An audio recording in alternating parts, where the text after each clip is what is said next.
Ada seorang sahabat bernama Thauban. Ini Masya Allah, Thauban ini rajin sholat berjamaah, Pak. Sahabat Nabi, sangat soleh, rajin ibadahnya, dan tidak pernah meninggalkan ibadah di masjid. Dan posisinya selalu pojok kanan.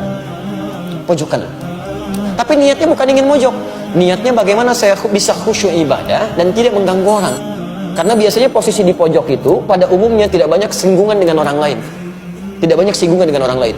Maka Masya Allah, maka ketika datang ibadah, ramai masjid dan sebagainya, sampai satu ketika, saya persingkat, dalam salat subuh, beliau tidak datang. Ditunggu oleh Nabi. Sampai Nabi bertanya begini, kemana Thauban? Radhiyallahu ta'ala anhu. Kemana Thauban? Tidak ada yang tahu.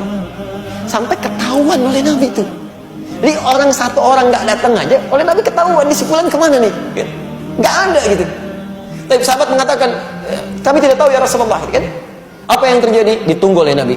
Saking seringnya sholat berjamaah, Nabi tidak ingin orang ini ketinggalan. Ditunggu sampai agak kemudian melewat, waktunya mulai berlanjut, diputuskanlah untuk dilakukan sholat.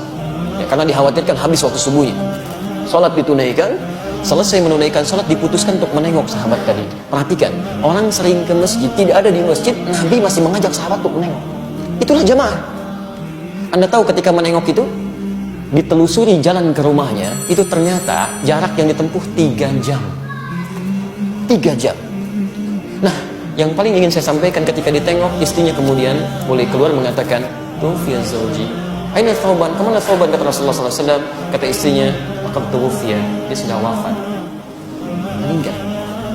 Lalu Nabi berkata, perhatikan kalimatnya, apakah ada yang terjadi sebelum dia meninggal? Tapi ini yang harus kita catat. Apa yang terjadi? Kata istrinya, "Saya tidak merasa ada yang istimewa, tapi saya tidak memahami 3 kalimat yang diucapkan." 3 kalimat. Nah, apa itu? Nah, ini hikmahnya yang harus kita tangkap.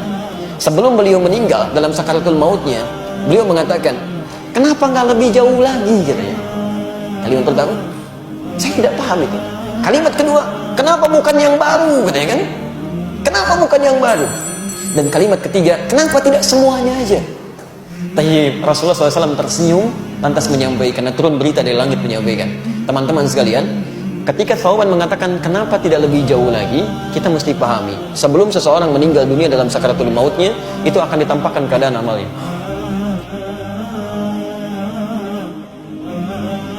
Nah, ini ditampakkan bahwa ketika beliau berangkat ke masjid itu ditampakkan pahala-pahala kebaikannya. Maka dia katakan, "Ya Allah, kenapa nggak lebih jauh lagi masjidnya? Sehingga ketika saya jalan itu mendapatkan lebih daripada itu."